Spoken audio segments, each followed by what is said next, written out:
तो एक बार देखिएगा, जो लोग चाय नाश्ता कर रहे हैं भाई देख लीजिए, मैग्नेटिक हिस्टैरिसीस पढ़ रहे हैं, extremely important. Hysteresis means lagging behind, यानी किसी चीज का दूसरे की तुलना में थोड़ा पीछे रह जाना। अब तुम कहोगे यहां क्या होता है, थोड़ा समझने की कोशिश करिएगा। मान लो ये एक फेरोमैटिक सब्सटेंस है, आयरन का टुकड़ा है, और हमसे बोला गया भाई साहब इसको एक्सटर्नल मैग्नेटिक फील्ड में जरा मैग्नेटाइज करके दिखाइए। तो हम कैसे करेंगे, बड़े ध्यान से सुनिएगा। ये एक फेरोमैटिक सब्सटेंस है, हमने इसमें क्या किया, इस डायरेक्शन में, मैं अपने हिसाब से बोल रहा हूं, राइट से लेफ्ट डायरेक्शन में हमने एक्सटर्नल मैग्नेटिक फील्ड लगाया। तो देखो एक्सटर्नल मैग्नेटिक फील्ड इधर है, ये सब्सटेंस ऐसे रखा है, एक्सटर्नल मैग्नेटिक फील्ड इसको अपनी डायरेक्शन के हिसाब से मैग्नेटाइज कर देगा। आपको याद होगा कि जो एक्सटर्नल मैग्नेटिक फील्ड है इसे हम मैग्नेटाइजिंग फील्ड कहते हैं, और हम इसको इस चैप्टर में H से डिनोट करते आए हैं। यानी बाहर का मैग्नेटिक फील्ड जो H है वो आप लगाते हो, और लगाते ही नहीं हो बेटा, धीरे धीरे बढ़ाते हो। Substance is kept like this, external magnetic field इधर की ओर है, मैग्नेटाइजिंग फील्ड को हम H से लिखेंगे। जैसे जैसे हम इसकी स्ट्रेंथ को बढ़ाएंगे, ताकत को बेटा, कभी शुरुआत में वैल्यू 0, तो आप बताइएगा जब एक्सटर्नल मैग्नेटिक फील्ड 0 था तो ये सब्सटेंस बिल्कुल नॉन मैग्नेटिक था, यानी इसके अंदर इंटेंसिटी ऑफ मैग्नेटाइजेशन आई क्या था, 0 था। एक्सटर्नल मैग्नेटिक फील्ड को हम एस से डिनोट करेंगे, और जो ये अपने अंदर मैग्नेटाइजेशन स्टोर करेगा उसको इंटेंसिटी ऑफ मैग्नेटाइजेशन आई से डिनोट करेंगे। और ये देखा गया है क्या कि फेरोमैटिक सब्सटेंस में जो H की वैल्यू अगर बढ़ाते जाए तो I की वैल्यू उसके प्रोपोर्शन में नहीं बढ़ती है। इनमें I is not proportional to H होता है, हमने आज ही अभी लेक्चर में लिखा हुआ था, ध्यान आया। For ferromagnetic substances, magnetic substances जो आप जानते हैं उसी चीज को आ रहे हैं, I is not proportional to H। तो इसका मतलब अगर हम एक ग्राफ प्लॉट करें, उस ग्राफ में ऐसा करते हैं, I को y एक्सिस पे ले लेते हैं, और इधर की ओर माइनस I है नेगेटिव, और इधर हम H ले लेते हैं बेटा, H बेटा एक्सटर्नल मैग्नेटाइजिंग फील्ड को बता रहा है। इस जगह पे H की वैल्यू 0 है तो I की वैल्यू 0 है। सब्सटेंस को मैग्नेटाइज करना शुरू करते हैं, यानी H की वैल्यू को बढ़ाते हैं तो I धीरे धीरे बढ़ता है, लेकिन प्रोपोर्शनैलिटी का लॉ नहीं फॉलो करता है। तो ये ग्राफ कुछ ऐसे आता है, कर्व के फॉर्म में ये जाता है, और मैग्नेटाइजेशन का ग्राफ है कुछ ऐसे जाएगा, और इसके बाद सैचुरेशन आता है बेटा। सैचुरेशन का मतलब समझे, अब तुम H को जितना बढ़ाना है बढ़ा लोगा। I कहेगा कि भाई साहब हमारी, वो सब्सटेंस कहेगा भाई साहब हमारी अपनी औकात थी, सारे के सारे एटम अगर अपनी डायरेक्शन में अलाइन हो चुके हैं, तो फिर अब एक बात तो सैचुरेशन आएगा। तो यहां पर एक जगह आ जाके मैग्नेटिक सैचुरेशन आता है। ये ग्राफ O से चलता है, A पर आता है, A के बाद अगर H को बढ़ाओगे तो I की वैल्यू फर्दर नहीं बढ़ती है, तो A को हम क्या कहते हैं, पॉइंट ऑफ मैग्नेटिक सैचुरेशन कहते हैं। बोलिए इतनी बात क्लियर। अब समस्या क्या आई, बात सुनिएगा, ये मैग्नेटिक हिस्टैरिसीस बनेगा कैसे, अब ध्यान देना, तुम्हें खुद समझ में आएगा। देखो ये सब्सटेंस रखा था, एक्सटर्नल मैग्नेटाइजिंग फील्ड हमने H इधर लगाया, और धीरे धीरे वैल्यू 0 से बढ़ाते गए, इसके अंदर I की वैल्यू बढ़ती गई, प्रोपोर्शनैलिटी का लॉ नहीं फॉलो किया, कर्व आया, H को इतना बढ़ा दिया कि इसके अंदर इंटेंसिटी ऑफ मैग्नेटाइजेशन I अच्छा खासा टॉप पर पहुंच गया। ये वो पॉइंट है, पीक पॉइंट आ गया।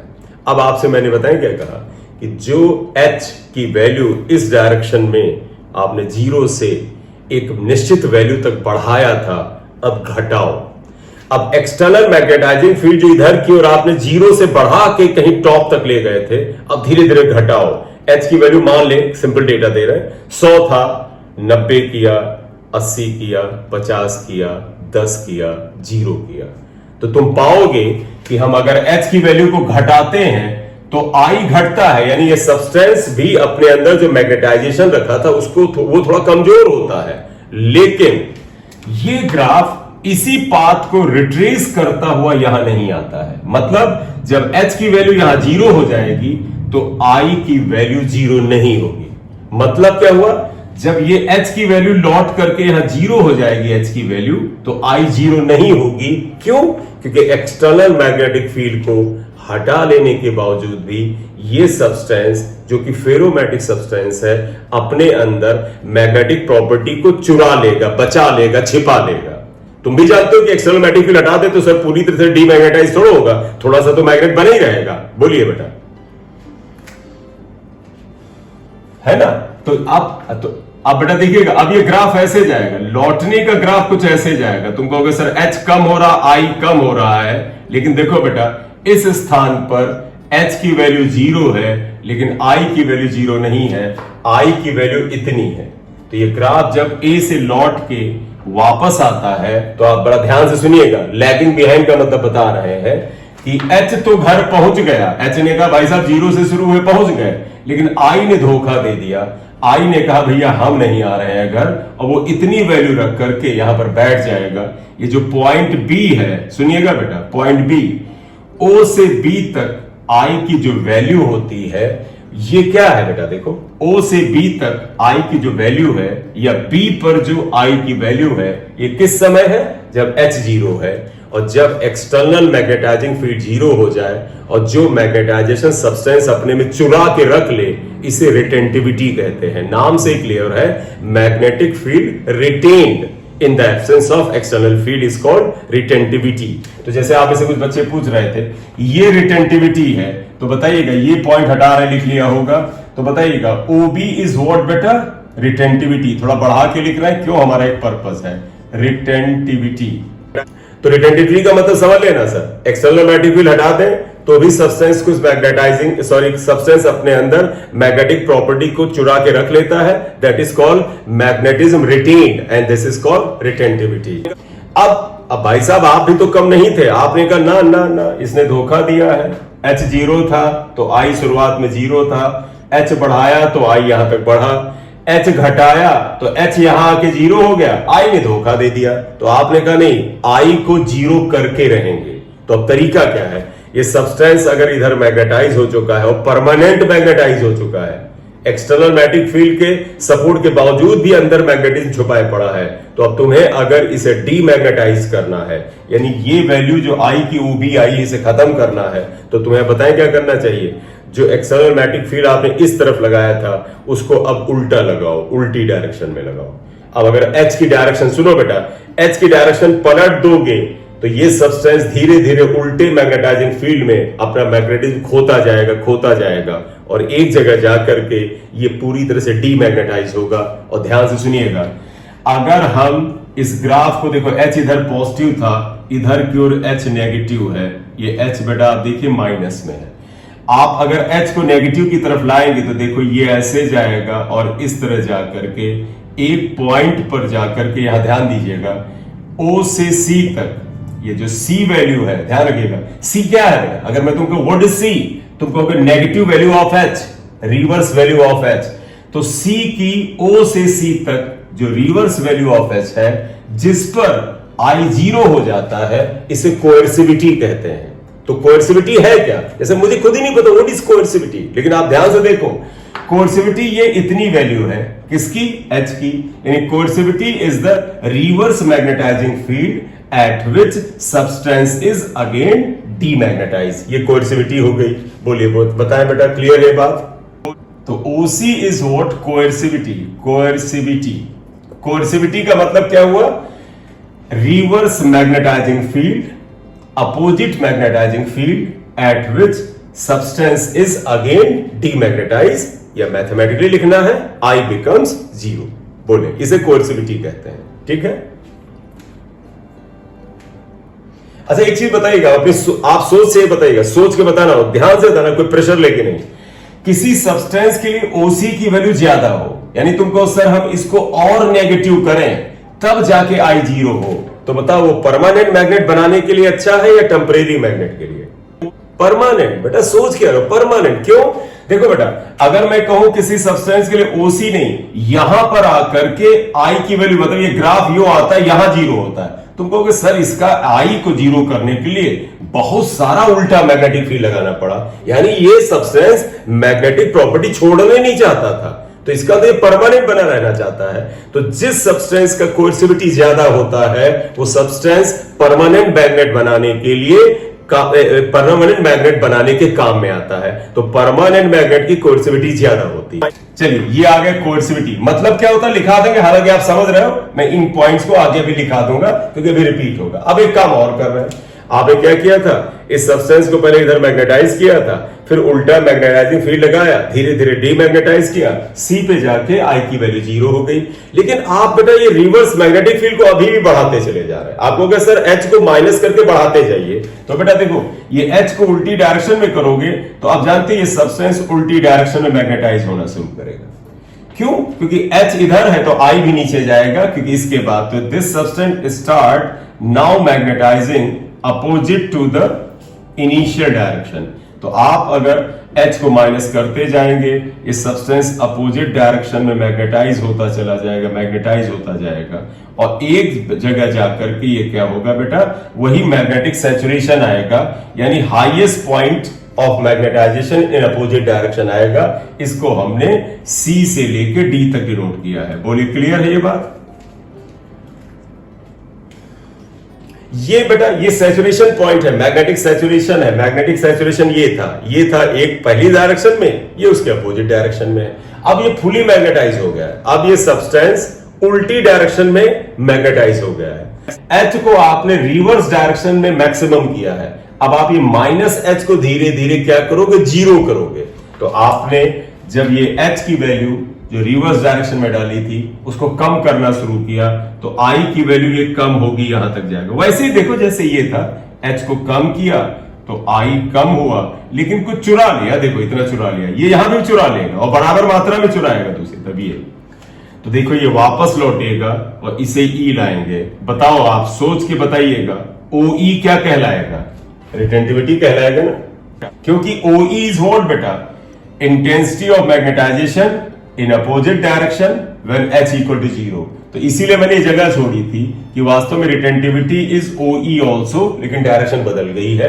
तो ये रिटेंटिविटी का अगला पॉइंट आया, आपने H को 0 कर दिया, अब आपने H को दूसरी डायरेक्शन में फिर बढ़ाना शुरू किया, जो अभी हम बता रहे थे।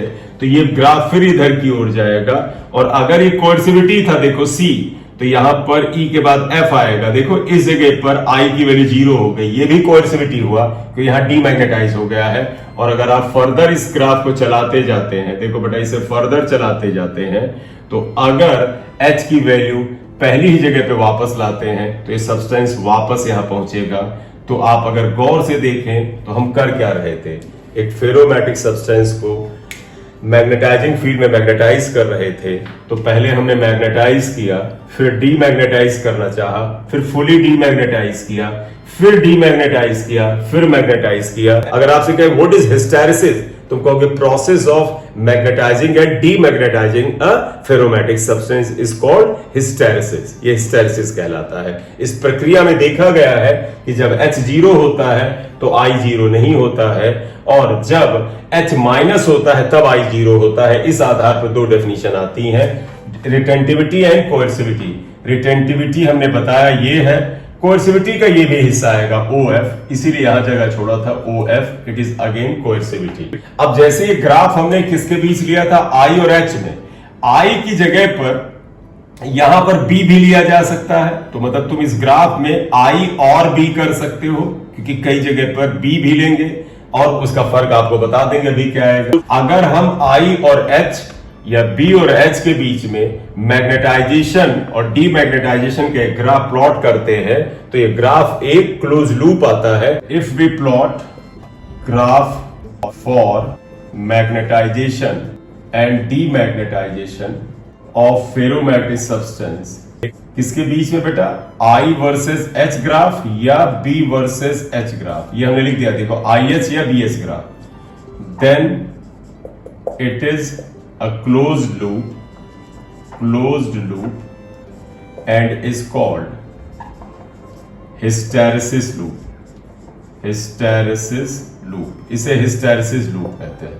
आगे देखिएगा क्या होगा, अगर H को बढ़ाते हैं तो I बढ़ता है और एक पॉइंट A पे जाके मैक्सिमम हो जाता है। मैक्सिमम कब हो जाता होगा बेटा, रीजन बताओ। इसका मतलब फेरोमैटिक सब्सटेंस के सारे डोमेन जो है मैग्नेटिक फील्ड H की डायरेक्शन में अलाइन हो चुके हैं। ठीक है, तो अगला पॉइंट क्या लिखोगे, व्हेन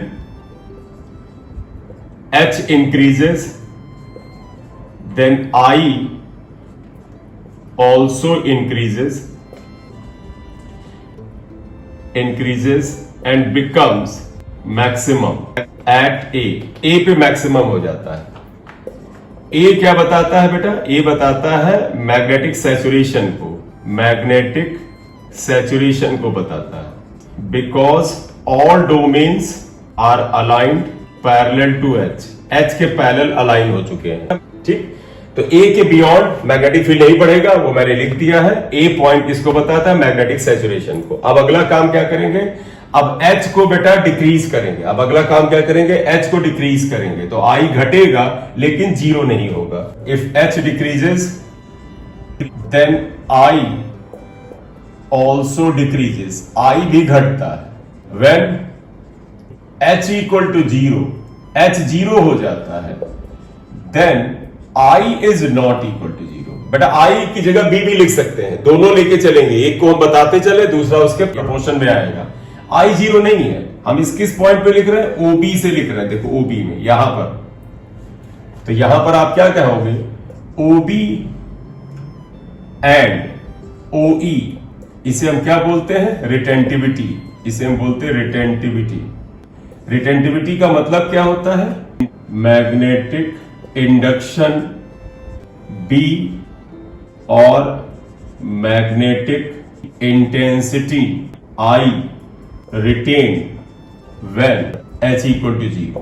मैग्नेटिक इंडक्शन B या magnetic intensity I retained when H equal to zero. जब H जीरो हो गया तो इसने जो मैग्नेटिज्म चुराया, इसे रिटेंटिविटी कहते हैं. अगर हम H को माइनस करते हैं, देखो ये H को अगर आप माइनस करते हैं तो I घट करके C पे जीरो हो जाता है, और अगर फर्दर बढ़ाते हैं तो अपोजिट डायरेक्शन में जाता है, और point of saturation magnetic field D पर फिर पहुंचता है. तो आगे क्या लिखोगे? On reversing direction of H क्या होगा? I डिक्रीजेस, I घटता है, and becomes zero at C. यहां पर OC और OF दोनों को क्या कहते हैं? कोएर्सिविटी. देखो ये कोएर्सिविटी क्या होगा? Reverse magnetic intensity at which substance is demagnetised. तो क्या लिखोगे? Coercivity. It is reverse magnetic intensity at which I equal to zero. I zero का मतलब सब्सटेंस डीमैग्नेटाइज हो गया.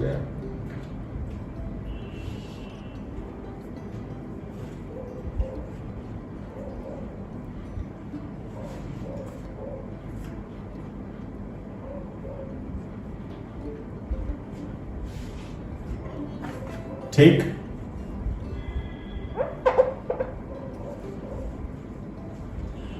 चलिए अब जो बोलेंगे वो आप लिखिए. मैं इसमें क्योंकि अब ग्राफ यहां तक पहुंचा दिया, अगर आप देखें ग्राफ हमारा C तक आ गया, तो अब क्या होगा?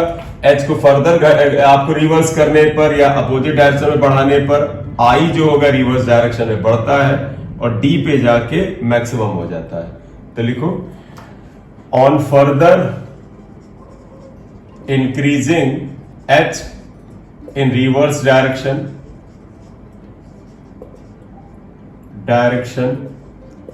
I increases in reverse direction and becomes maximum at D. ये मैग्नेटिक सैचुरेशन है बेटा, अपोजिट डायरेक्शन में मैग्नेटिक सैचुरेशन. तो D भी मैग्नेटिक सैचुरेशन आया लेकिन उल्टी दिशा में. और फिर एक लास्ट लाइन लिख रहे हैं on further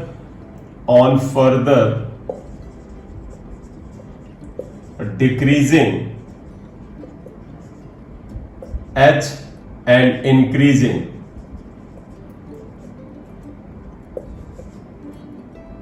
value of H, IH graph becomes closed loop and is called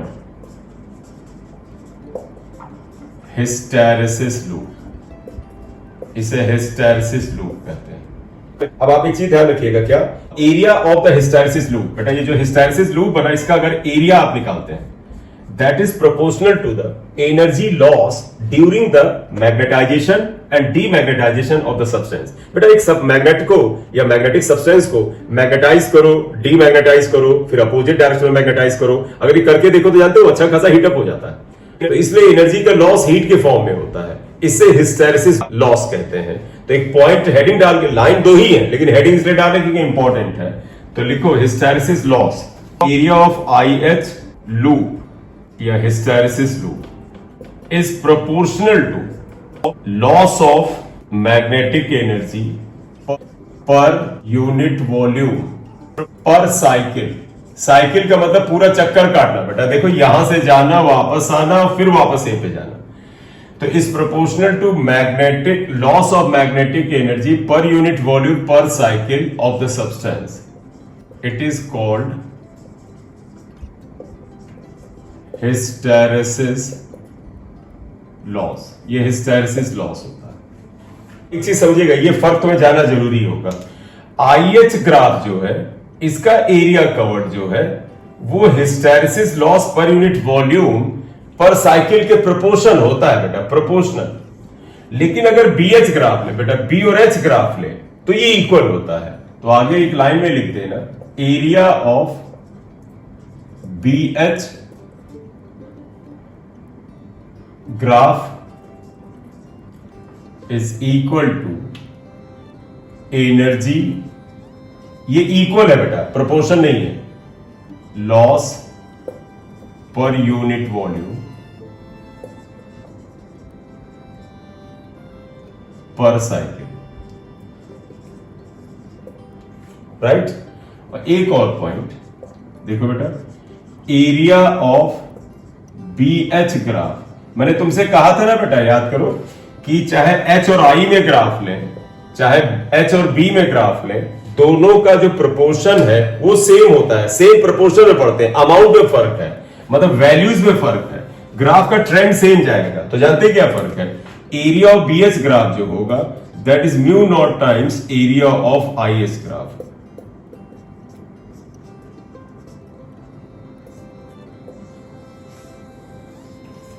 या आईएच लूप, ग्राफ की बजाय लूप बेहतर वर्ड है क्योंकि हम क्लोज लूप लेते हैं। तो area of BH loop is equal to area of IH loop. Loop में पूरा क्लोज लूप आ सकता है, यहां पे भी कर सकते थे, ये ग्राफ को आप आगे ब्रैकेट में लूप भी कर लीजिए, ठीक है। तो ये इतनी बातें यहां पर आती हैं। मैग्नेटिक हिस्टैरिसीस क्या होता है,